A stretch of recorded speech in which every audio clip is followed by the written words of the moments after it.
This is DRF Race of the Day. Hey everybody, Mike Beer here with your Sunday DRF Race of the Day, Los Alamitos Racecourse for the Sunday Race of the Day. We're going to close out that Sunday card with race number 11. It's the King Glorious Stakes for 2-year-old Calbreds. They're going to go 1 mile on the main track. Field of 9 entered. Let's take a look at that field right now. As always, you can get free formulator past performances for this race at the Race of the Day event page at DRF.com. Pretty solid field of Calbreds here, led by your morning line favorite, number 4, Straight Up G, 2-1 on the morning line right off of his maiden win in his most recent start at Del Mar on November 21st. Showed good speed that day, took over, and was clear through the stretch as an odds-on favorite. 80 Beyer speed figure is the co-top figure in this field. Obviously, there's plenty of upside here for a very good trainer in Richard Baltus. It's all about whether you feel like this horse can handle the step up in class, because it is a step up in class, and the distance. I think the distance is probably the real question in front of Straight Up G at this point, but he looks like a pretty talented 2-year-old second favorite on the morning line is number 1, Phineas, down towards the inside. Phineas coming off of a stakes win back in with Calbreds for his most recent start in early November. That was a 7-furlong race where he rallied from off the pace to score in a solid effort. 72 Beyer speed figure is a career best for him. He feels like the kind of horse who is going to appreciate stretching back out in distance for this. And he's only faced Calbreds twice so far in his 6-race career. He's won both of those starts. He's a horse with plenty of upside. The distance feels like it could work to his favor in this race. There was also a horse drawn towards the outside, Thirsty Always, who is a stakes winner last out at Los Alamitos Racecourse right here. That was going 5.5. He's going to have to stretch out in distance in this race, but he's 3 for 5 lifetime. He has plenty of speed. He's drawn outside. He's going to try and stretch out here off a bit of a layoff. He's 7-2 on the morning line. Let's take a look at the Timeform US pace projector for the race. It's 2-year-olds stretching out, most of them stretching out for the first time. Timeform US thinks it's going to be run at a fast pace. We'll see if that comes to fruition here. It certainly could. Straight Up G, they have out there on the early lead, going a fast clip early in this race. He's shown plenty of speed sprinting, so should see him go forward. Both the 2 and the 3 have some speed. They're both stretching out as well out of that Golden State Juvenile last time, which was run at a fast pace. So I expect to see those 2 horses going forward, and certainly Thirsty Always, the 8. I mean, you just feel like this horse is going to go forward in this race, stretching out for the first time off of a gate-to-wire win in his most recent start with an 80 Beyer speed figure. So this pace could get fast, and if it does get fast, it probably helps Phineas more than it helps anybody else. So let's look at Phineas right now, the horse drawn to the inside. He seems like a very logical horse in this race. We're going to look at his most recent start here. Back in with Calbreds. They tried him in 3 straight graded stakes races in his prior 3 starts, and he actually hit the board in 2 of those. He's grade 1 and 2 placed. This race here, the Golden State Juvenile, back in with Calbreds. He just got a really good trip in this race. Sat off of what was a fast and contested pace.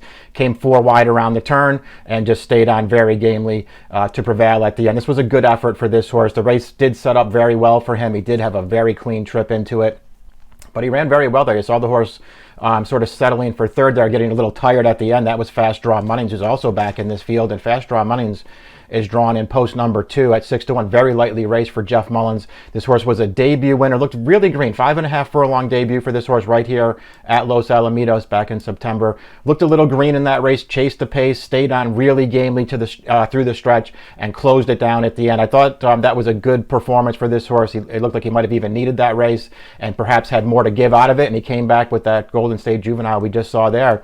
I thought he ran very well in that race. He had a sort of an inside draw. They used his speed that day to be part of the pace, contested it around the turn, dueled all through the stretch with the even money favorite, Slow Down Andy, who wound up finishing second. This horse just got a little tired at the end.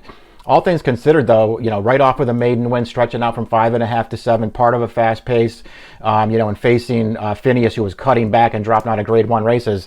Considering the trip that Phineas got and the trip that Fast Draw Munnings got, I don't think that Phineas necessarily ran that much better than Fast Draw Munnings did. We'll see if Fast Draw Munnings can stretch out, because that's the big question for him. He should be a fair price in this race.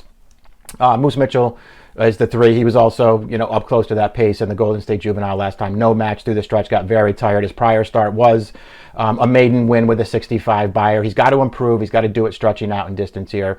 He should be a price if you like him. Straight up G, the morning line favorite. I don't have any real knocks on him. Again, to me, the real question is he looks like he has a good amount of talent and he has speed. The question is whether or not you think he's going to stretch out, because based on his pedigree, that's a pretty iffy proposition. His sire, Straight Fire, who's a relatively new sire, he's getting great results from his limited starters so far. I mean, a bunch of wins already. He does not have a route winner yet, though. They're all sprinters. On the dam side, this is all sprint as well. So we'll see if he can stretch out. That's the big question here. And then you have to decide if you want to take a short price on that proposition.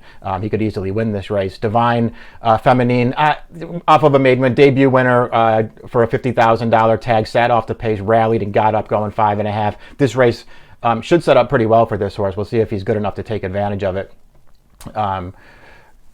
Number 6 is So I'm Told, another horse, just one start so far, debuted going a 2-turn mile on turf at Del Mar. Set a nice trip in that race. Did look a little bit green through the stretch, but got through and got up. It was a very game performance. This horse is going to switch surfaces with some pedigree. Really strong connections in his corner here. He just feels like a real wild card in this race. He's obviously got to improve by leaps and bounds here as he switches surfaces and steps up in class, but he's going to be a fair price in here, and I don't think he's impossible. I thought of all the longer prices in the race, he might be the most interesting one. Fowler Blue is 20-1 on the line. He dropped in class to break his maiden off of a layoff last time. Got to the front, got clear around the turn, and scored for a $50,000 tag. He's in very tough here. Thirsty Always. This horse has credentials to win this race. He's 3 for 5 lifetime. All 3 of his wins, either 4.5 or 5.5 furlongs. So the distance could be the real question for him. But he's got the fast race already. He's got speed, but may not need the lead. He did win a stakes race in a second career start by sitting just off the pace. And he's got a buyer speed figure from his last start that makes him very, very competitive in here. And when you look at his pedigree, you sort of feel like he's supposed to be able to handle the stretch out. He's by Stay Thirsty, who was, of course, a Travers winner. His dam was a Grade 3 winner, routing on the dirt. She was also multiple graded stakes placed and a stakes winner routing on the turf. So there's plenty of distance pedigree here for Thirsty Always to stretch out. He's got the credentials and the form to be a major player in this race. I found myself sort of leaning towards other horses in here, but he's a major player in this race. Social Red, another horse, back in this spot out of that Golden State Juvenile last time, where he sat back and he picked up some pieces late. He was first time blinkers there. He was never a real threat despite having a good setup in that race, and he was well behind Fast Draw Money's and Phineas at the finish of that race. His prior dirt start was a maiden win over $50,000 maiden claimers, but only with a 45 buyer speed figure. He looks like he's very tough in this race. It's a very interesting running. I think there are a few different options in this race. I found myself sort of wanting to stand against Straight Up G as he stretches out in this spot. Not that I'll be surprised when he wins. Phineas seems like the most logical alternative, but we can put the picks up there. Now I'm going to go with the number 2 Fast Draw Money's, and I don't know, if this mile distance is really going to suit him. I just like both of his races, and I think this horse has a lot of upside.